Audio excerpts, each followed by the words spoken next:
अस्तो माँ सद्गमय तमसो माँ ज्योतिर्गमय, यानी हे ईश्वर, मुझे असत्य से सत्य की ओर ले चलो, मुझे अंधकार से प्रकाश की ओर ले चलो। इसी स्तुति के साथ आप सभी का एक बार बहुत बहुत स्वागत कार्यक्रम धरती धौरारी में, क्योंकि आज का कार्यक्रम नवरात्रा स्पेशल है, जहां 9 दिन हम देवी को शक्ति के रूप में पूजते हैं। तो आज के हमारे जो अतिथि हैं स्टूडियो में, वो भी बहुत खास हैं। जाने माने ज्योतिषाचार्य हैं, साथ ही विद्यावाचस्पति, और जिस पंचांग का इंतज़ार हमें हर साल नववर्ष पर रहता है, जिसे देखकर हम तिथि अनुसार दिवाली कब है, तीज कब है, नवरात्रा कब है, ये जान पाते हैं, उसके पीछे भी इन्हीं का ज्योतिष ज्ञान है। तो आइए मिलकर स्वागत करते हैं डॉक्टर रवि शर्मा हमारे बीच। बहुत बहुत स्वागत रवि जी। जब नवरात्रा की बात होती है तो जैसे ही नवरात्रा शुरू होती है तो हमारे जहन में जो बात आती है एक आम नज़रिए से, वो ये कि बहुत सारा धूम धड़ाका, परिवार से मिलना जुलना, देवी की पूजा, घर में प्रसाद ग्रहण करना। लेकिन ज्योतिषी के अनुसार या वैदिक शास्त्र के अनुसार नवरात्रा क्या है? ज्योतिष की दृष्टि से हम देखेंगे तो नवरात्रि मतलब जब चैत्र में ही आते हैं तो नया साल लेकर आते हैं जी, जिसको हम बसंतिक नवरात्र भी कहते हैं। बसंत ऋतु का आगमन होता है, नया साल विक्रम संवत आता है। फिर आश्विन के नवरात्रे आते हैं जो कि आश्विन शुक्ला प्रतिपदा से लेकर आश्विन शुक्ला नवमी तक चलते हैं। इस समय इसको हम शारदीय नवरात्र कहते हैं। तो ज्योतिष की दृष्टि से देखें तो नवरात्रों का महत्व तो यह है कि चैत्र का जो नवरात्र है वो नया साल लेकर आता है, जो कि चैत्र शुक्ल प्रतिपदा से, जिस दिन सृष्टि का आरंभ भी माना गया है, और उसी दिन और फिर आता है हमारा शारदीय नवरात्र। इसके अलावा जो है अन्य भी हमारे माघ और आषाढ़ के भी नवरात्रे आते हैं। तो ज्योतिष की दृष्टि से हम देखेंगे तो आश्विन के जो नवरात्रे हैं ये बाकी अन्य पर्वों की तुलना में शक्ति का संग्रह करने का स्रोत है। बाकी आप जो पर्व देखेंगे, किसी भी देवता का जन्मदिन होगा, और जैसे होलिका दहन आता है, शिवरात्रि आती है, जन्माष्टमी आती है, यहाँ पर देवी का जन्मदिन नहीं है। यहाँ पर देवी के जो 9 रात्रियाँ जो विशेष हैं वो हमें शक्ति का संग्रह के लिए, अपने अंदर ऊर्जा को आत्मसात करने के लिए 9 दिन का अवसर प्रदान करती है। तो इसका नाम ही नवरात्र है जी, मतलब 9 रात्रियाँ। हम देखेंगे तो 9 रात्रि में ही इसका पूजन का विधान है जी। लेकिन देश काल और परिस्थिति कि हर कोई रात्रि में पूजन नहीं कर सकता है, तो इसके लिए हमें इसको दिन में भी पूजन के लिए बताया गया कि प्रातःकाल मध्याह्न के पूर्व।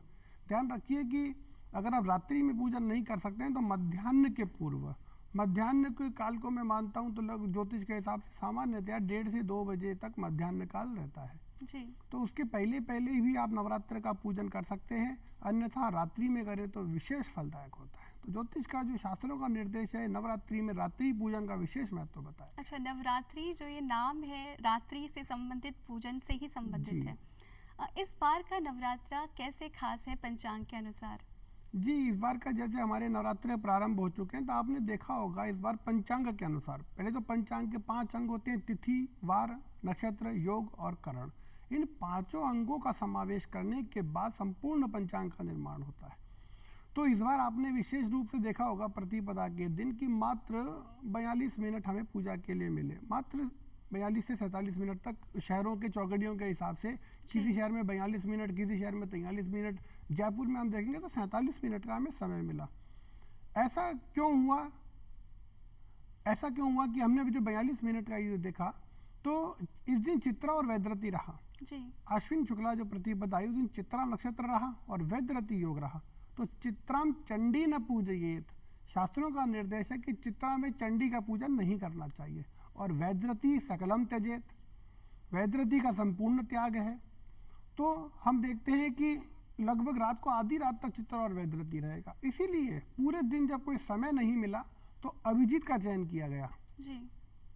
अभिजीत कोई लग्न नहीं है, अभिजीत कोई चौकड़िया नहीं है, लेकिन अभिजीत जो है वो दिन का मध्याह्न काल है। हम देखेंगे कि जब सूरज एकदम सिर के ऊपर होता है तो वो सबसे, शास्त्रों में उसको सबसे शुद्ध समय कहा गया है, क्योंकि वो एक अंतिम समय होता है पूजन के लिए। प्रातःकाल सूर्योदय से शुरू होकर जब मध्याह्न काल आ जाएगा तो उसके बाद शास्त्रों में, वैष्णव धर्म में पूजा और मुहूर्त के लिए निषेध बताया गया है। जी। तो अभिजीत, जब चित्रा नक्षत्र पूरे दिन है, वैदरती पूरे दिन है, तो मात्र एक अभिजीत बचा जो विकल्प के रूप में आया। तो इस बार ज्योतिष के दृष्टिकोण से ये एक विशेष रूप से आया, यानी कि दोपहर के आसपास का समय अभिजीत काल, दोपहर 12 बजे जब सूरज सर पर होता है वो समय काल सही माना गया है। जी, वो समय काल हमेशा केवल बुधवार को छोड़ के।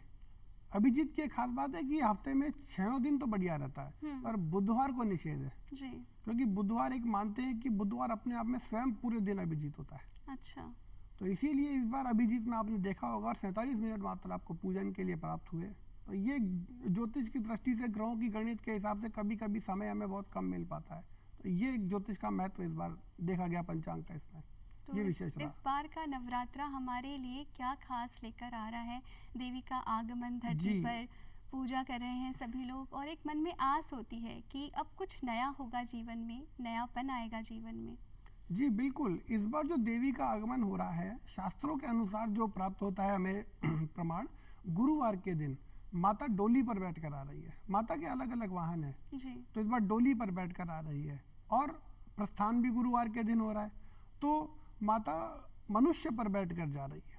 तो जब मनुष्य पर बैठ कर जाती है तो वो धन धान्य की वृद्धि करती है और सभी मनुष्यों का कल्याण करती है। तो इस बार माता रानी सभी पर कृपा करने वाली है। और जैसा कि समय पूर्व में रहा, महामारियों का समय रहा, लेकिन अब हम देखेंगे कि धीरे धीरे महामारियों से हमें निजात मिलेगी और जल्दी ही अभी इस नवरात्रि के और जो नया संवत्सर भी लग जाएगा अगले साल मार्च में, तो हमें शुभ फलों की प्राप्ति होगी। ये तो बहुत अच्छी इस बार के नवरात्रे खास होने वाले जी।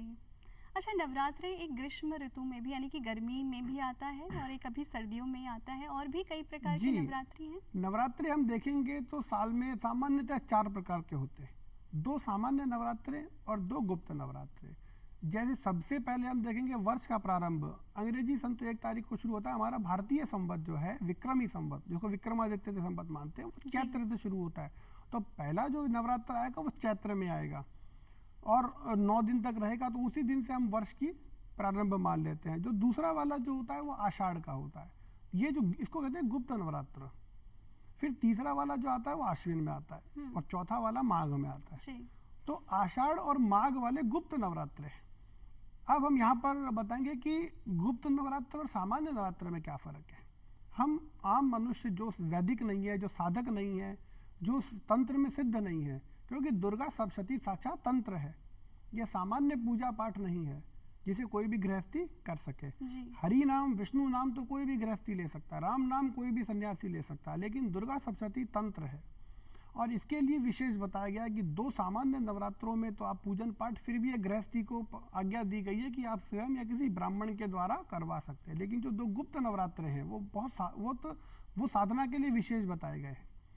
और सामान्यतया जो 2 नवरात्र हैं उसमें हम देवी के 9 रूपों की पूजन करते हैं।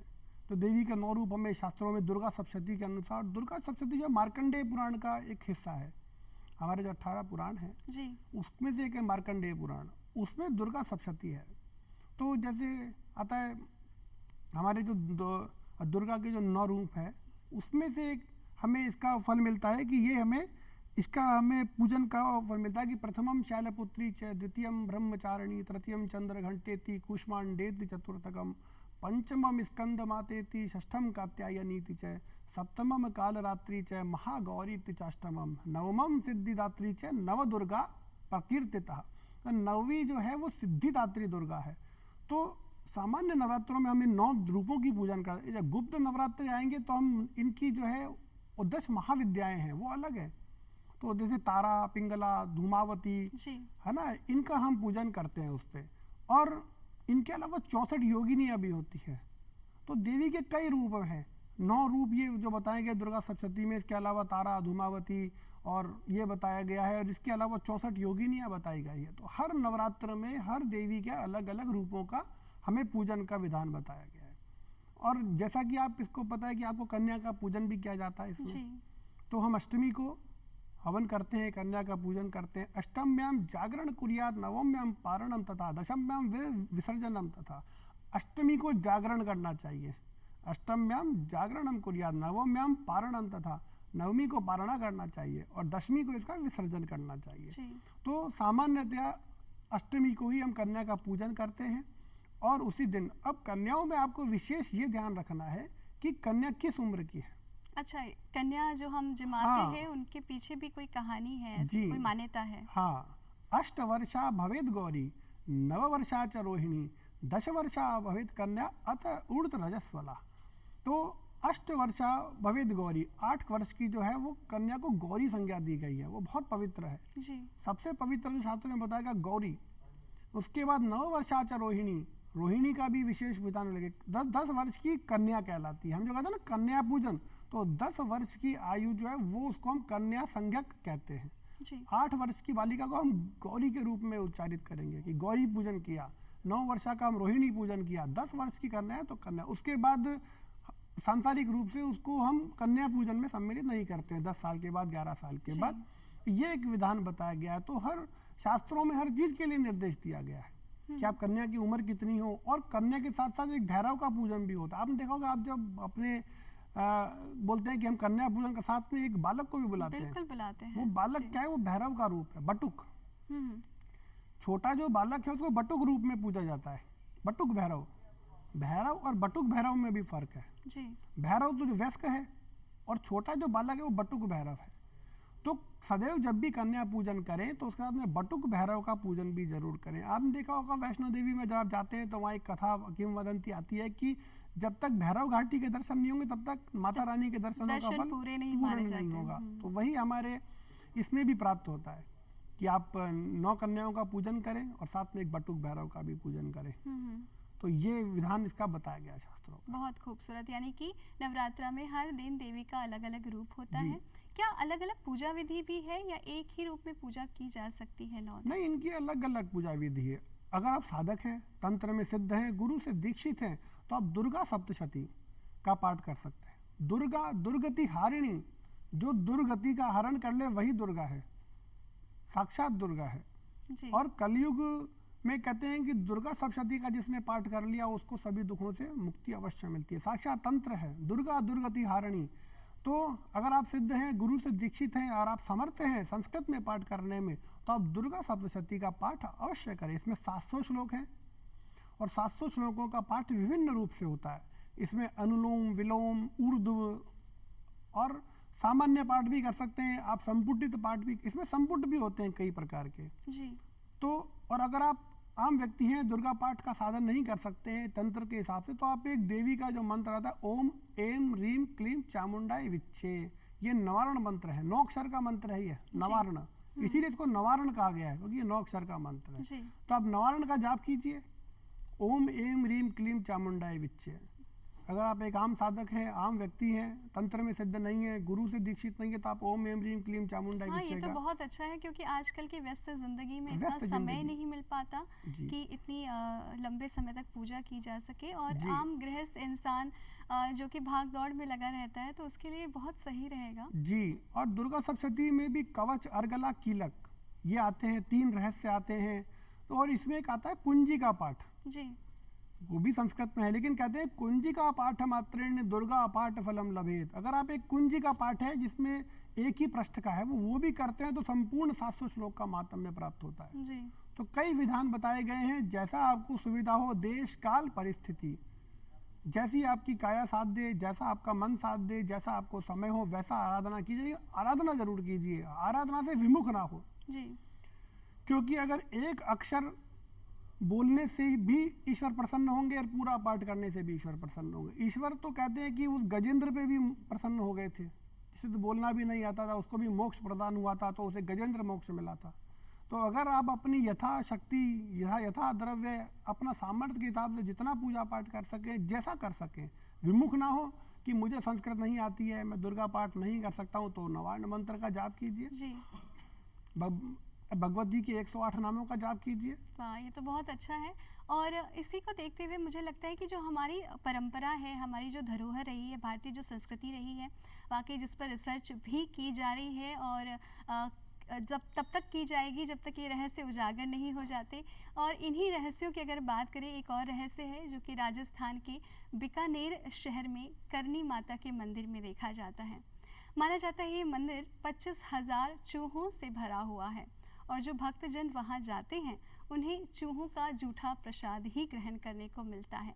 तो आज धरोहर में चलिए दर्शन करके आते हैं माँ करनी के और जान के आते हैं इस मंदिर का रहस्य।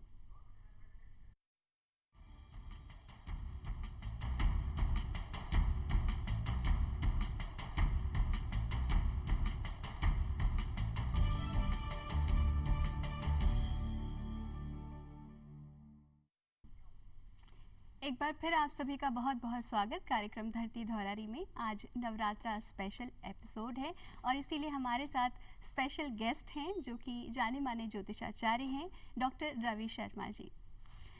रवि जी, जैसा अभी हमने करनी माता के दर्शन किए, देखा मंदिर में चारों तरफ चूहे ही नज़र आ रहे थे, कभी आपको मौका मिला मंदिर जाने का? क्या कुछ रहस्य आपको पता है इसके बारे में? जी बिल्कुल। जितना माता के बारे में मैंने रिसर्च किया तो माता के बारे में पढ़ने में आया कि वो देवी का अवतार नहीं थे, एक सामान्य से स्त्री थे जिनका जो जन्म हुआ था वो आश्विन के नवरात्रों में हुआ था जी। संवत लगभग 1444 के आसपास। आश्विन के नवरात्रों में उस दिन सप्तमी तिथि थी शुक्ल पक्ष की, तब इनका जन्म हुआ था और इनका निर्वाण हुआ था चैत्र के नवरात्रों में। ये विशेषता थी कि जन्म और निर्वाण दोनों नवरात्रों में हुआ संवत 1595 में।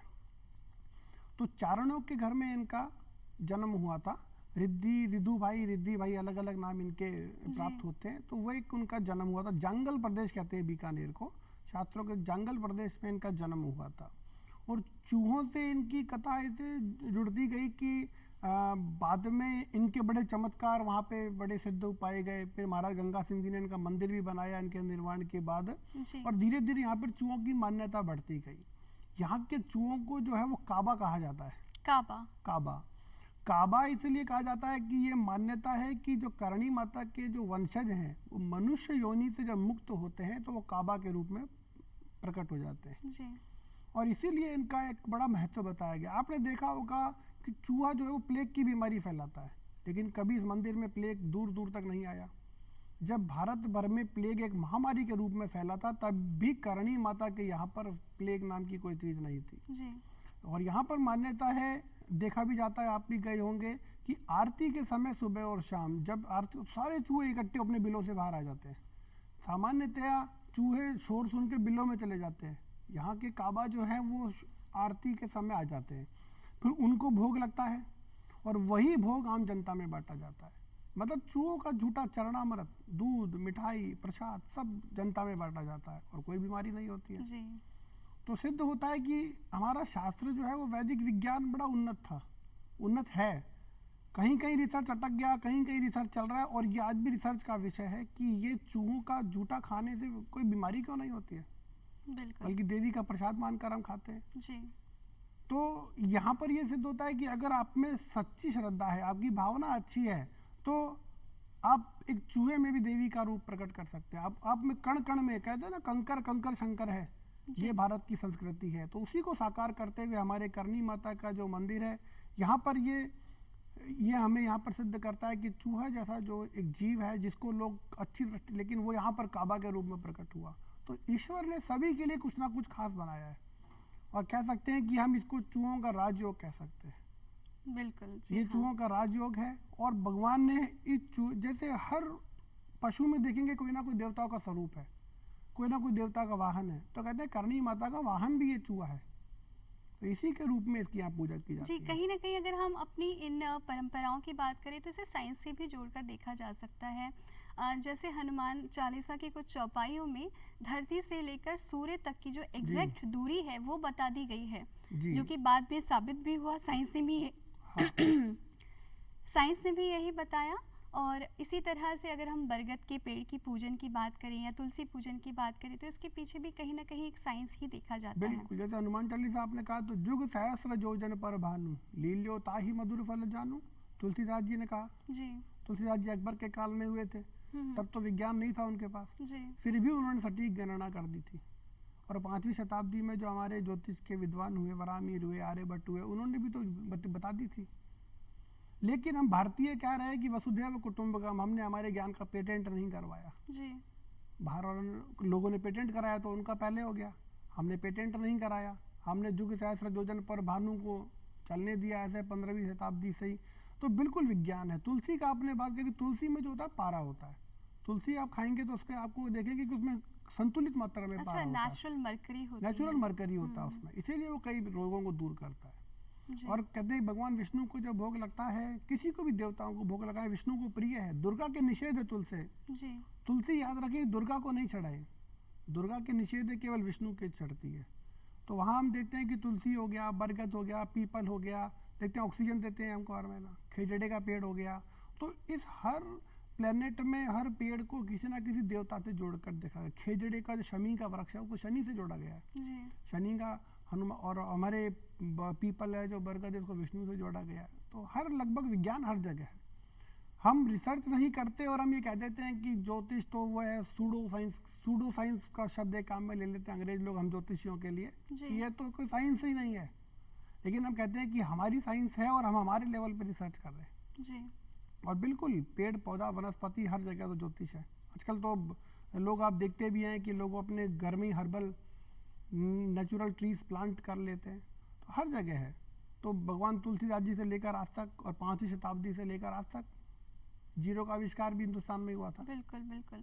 अच्छा, नवरात्रा की जब बात हो रही है तो कौन से ऐसे शक्तिपीठ हैं जहाँ पर माँ का अवतरण माना जाता है यहाँ हिंदुस्तान में?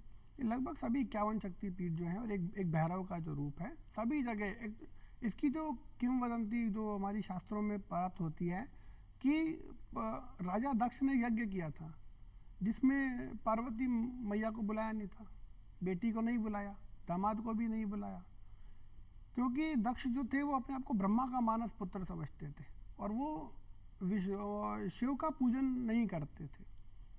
तो उस समय जब हुआ कि बिना बुलाए, कहते हैं ना कि बिना बुलाए कहीं जाना नहीं चाहिए, जी।